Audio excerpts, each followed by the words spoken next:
আসসালামু আলাইকুম ভাই ও বোনেরা। ভাবুন তো, এক ওয়াক্ত নামাজ মাত্র কয়েক মিনিট, কিন্তু সেই নামাজ ইচ্ছাকৃতভাবে ছেড়ে দেওয়া হয়। যে আল্লাহ আপনাকে চোখ দিয়েছেন, যে আল্লাহ আপনাকে নিঃশ্বাস দিচ্ছেন, সেই আল্লাহ যখন ডাকেন আমরা তখন বলি পরে পড়ব। এক ওয়াক্ত নামাজ মাত্র 5 মিনিট, কিন্তু আমরা বলি সময় নেই। তার পরিণতি কতটা ভয়াবহ হতে পারে আমরা কি কখনো ভেবে দেখেছি? আজকে বায়ান শুধু শোনার জন্য নয়, নিজেকে জাগানোর জন্য। নামাজ ইসলাম ধর্মের স্তম্ভ। রসুল্লাহ সাল্লাহ সাল্লাম বলেছেন, ইসলাম 5টি স্তম্ভের উপর প্রতিষ্ঠিত, তার মধ্যে অন্যতম নামাজ। আর কোরআনে আল্লাহ তাআলা বারবার বলেছেন, নামাজ কায়েম করো, কারণ নামাজ হলো আল্লাহ ও বান্দার মাঝে সরাসরি সম্পর্ক।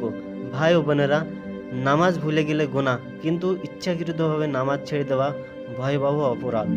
রসুল্লাহ সাল্লাহ সাল্লাম বলেছেন, বান্দা ও কুফুরের মধ্যে পার্থক্য হলো নামাজ। যে ব্যক্তি নামাজ ছেড়ে দিল সে কুফুরের কাছাকাছি চলে গেল। ভাবুন, একক নামাজ ছাড়ার কারণে আমরা কি ইমানের সীমানা ছাড়িয়ে যাচ্ছি না? নামাজ শুধু একটি ইবাদত নয়, বরং ইমান বাঁচিয়ে রাখার ঢাল। যে নামাজের হেফাজত করে আল্লাহ তার ইমানের হেফাজত করে, আর যে ইচ্ছাকৃতভাবে নামাজ অবহেলা করে সে ধীরে ধীরে ইমানের আলো হারাতে থাকে। কিয়ামতের দিন প্রথম প্রশ্ন হবে, তুমি নামাজ পড়েছিলে কি না? যদি প্রশ্নের জবাব না থাকে, তাহলে আর কোন আমল কাজে আসবে?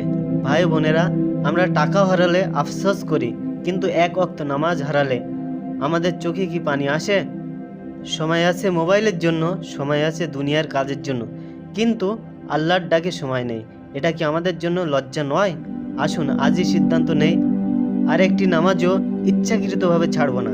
হে আল্লাহ, আমাদের নামাজের প্রতি ভালোবাসা দান করুন, আমাদের গুনাহ মাফ করে দিন, এবং কিয়ামতের দিন নামাজকে আমাদের নাজাতের কারণ বানিয়ে দিন। আল্লাহ আমাদের সকলকে 5 ওয়াক্ত নামাজ পড়ার তৌফিক দান করুন। আমিন।